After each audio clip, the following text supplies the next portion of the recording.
નમસ્કાર દર્શક મિત્રો, સ્કાયનેટ મીડિયામાં આપનું સ્વાગત છે। થોડાક દિવસ પહેલા સાંસદ મનસુખ વસાવા દ્વારા ધારાસભ્ય ચૈતર વસાવા સામે 75 લાખ રૂપિયા માંગ્યા હોય તે પ્રકારના આરોપો તેમણે કર્યા હતા।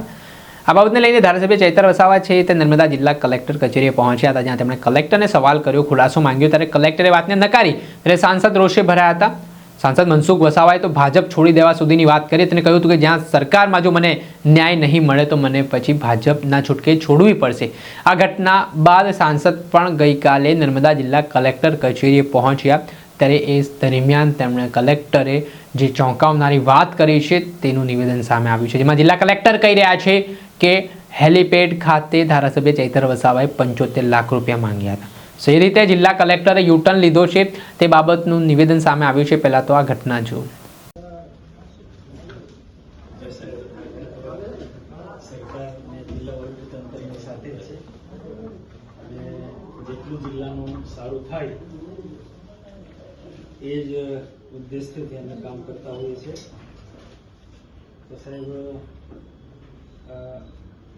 તમારી દ્રષ્ટિએ તમે સાચો છો અને અમારી દ્રષ્ટિએ અમે સાચા છીએ।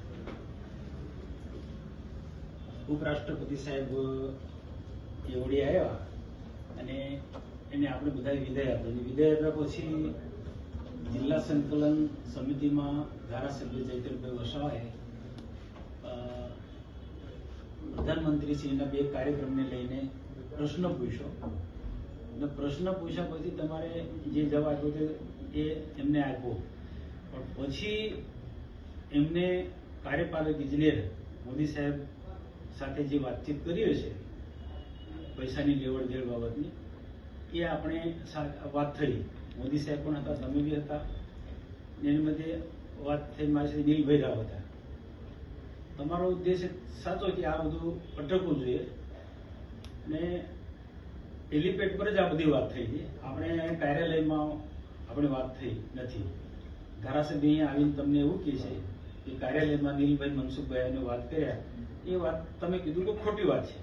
આપણી જે વાત થઈ હતી સાહેબ હેલીપેડ પર વાત થઈ હતી અને એ પ્રજાના હિતની, જિલ્લાના હિતની એ જ વાત હતી। પછી ત્યાર પછી મેં બીજા દિવસે પત્રકાર પરિષદ બોલાવી। પત્રકાર પરિષદમાં મેં કોઈનો ઉલ્લેખ નહોતો કર્યો, પણ કેટલાક નેતાઓ આ રીતના અધિકારીને ડરાવીને ધમકાવીને જિલ્લા સંકલનમાં પ્રશ્ન પૂછે છે અને ત્યાર પછી આ રીતના તોડ પાણી કરે છે, એ ન થવું જોઈએ।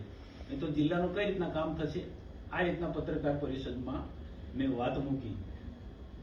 પછી સાહેબે કેટલાક પ્રશ્નોત્તરી કરી પત્રકારોએ, તો એનો પણ મેં જવાબ આપ્યો।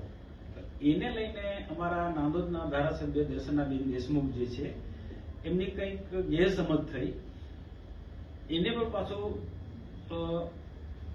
ધરણા પર બેસવાનો નિર્ણય કર્યો। એ તમને પણ પત્ર આપ્યો અને બીજા ઘણી બધી જગ્યાએ પ્રદેશમાં પણ પત્ર આપ્યો।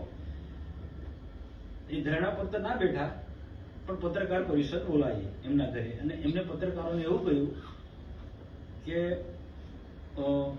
મનસુખભાઈની સામે હું માનહાનિ કરીશ ને આ છે, બધા ઘણા બધા પ્રશ્નો એમને ઉભા કર્યા કે જે એમની ગેરસમજ દૂર કરવી મારી જરૂરી હતી ને એમને એવું કીધું ને તો હું મનસુખભાઈ પર બદનક્ષીનો દાવો ઠોકીશ અને આખો પ્રેસમાં પણ એને બધી વાત મૂકી।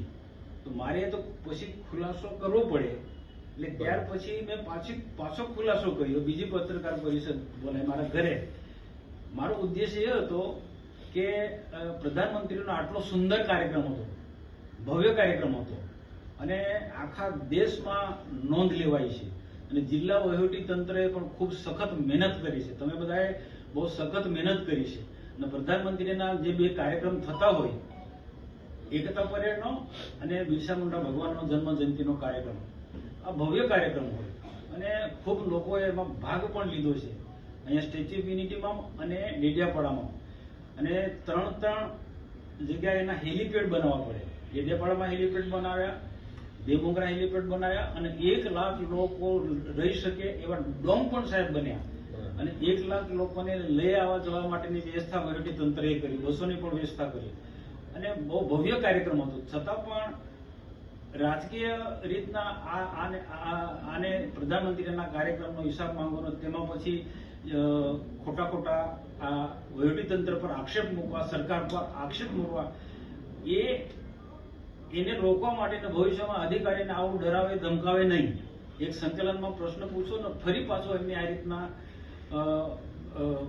અધિકારીને ધમકાવવા આપણે જે વાતચીત થઈ હતી તે બાબતે મારો કોઈ અધિકારીને કોઈ ખુલ્લા પાડવાનો નહોતા કે એમને ખોટી રીતે ચિતરવાનો નહોતા.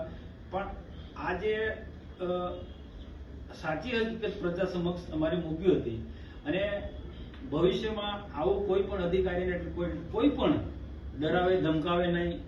નહીં તો સાહેબ આવી રીતના છાસવારે સંકલનમાં પ્રશ્ન પૂછશે અધિકારીઓને આગેવાનો અને પછી પાછળથી આ રીતના કોઈક ને કોઈક રીતના આવો દબાવીને નાણાકીય વહીવટની બધી માંગણી કરશે તો જિલ્લાનો વહીવટ આમાં સાહેબ ચાલવાનો નથી.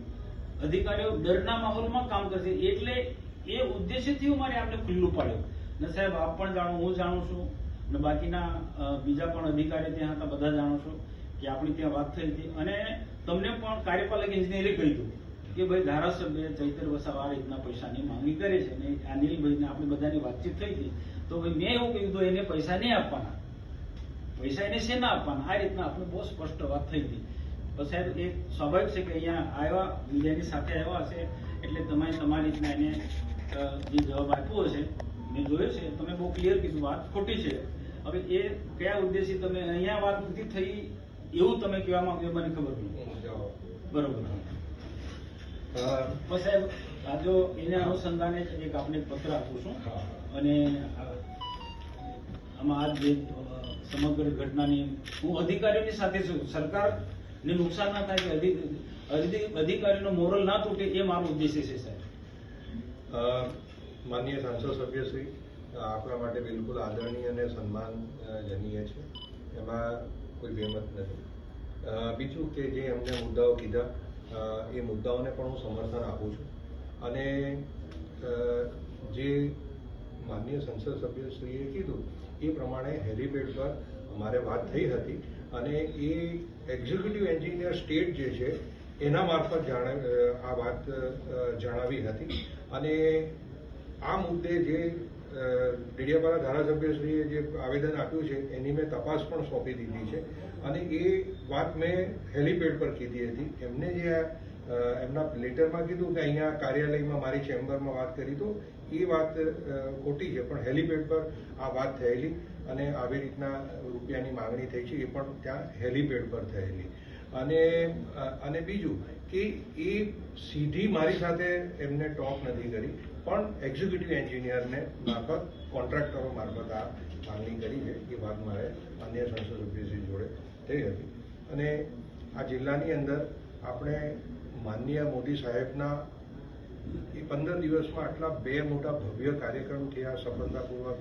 પદાધિકારી સંગઠન જિલ્લા વહીવટીતંત્રએ જે આને ખૂબ સારી રીતના એ કર્યું એ માટે આપણે તો ગૌરવ અનુભવવું જોઈએ કે આપણા જિલ્લાને માનનીય મોદી સાહેબ 15 દિવસમાં 2 વખત આવ્યા અને આ જિલ્લાને ઘણી બધી વિકાસના કાર્યોની ભેટ આપી. તો આ તબક્કે હું પદાધિકારી સંગઠન માનનીય સાંસદ સભ્યશ્રી તમામનો આભાર માનું છું. Thank you. તમને સાહેબ અમે તો જો આજે પણ આ સમગ્ર ઘટના છે તે નર્મદા જિલ્લા કલેક્ટરની અંદરની જે ઓફિસ છે ત્યાંનો આ બનાવ છે, જેમાં આ વિડીયોમાં જિલ્લા કલેક્ટરે ગંભીર આરોપો કરવાની શરૂઆત કરી છે અને આને જ લઈને હવે રાજકારણ ગરમાવાની શરૂઆત કરી છે. આને જ લઈને હવે રાજકારણ ગરમાવાની શરૂઆત થઈ છે. ત્યારે આ મામલે હવે આગામી સમયમાં શું ખુલાસા થાય છે, શું ધારાસભ્ય જવાબ આપે છે તે જોવું રહ્યું. દર્શક મિત્રો, આવા જ નવા વિડીયો સાથે આપણે માહિતગાર કરતા રહીશું, એટલે સ્કાયનેટ મીડિયા જોતા રહો.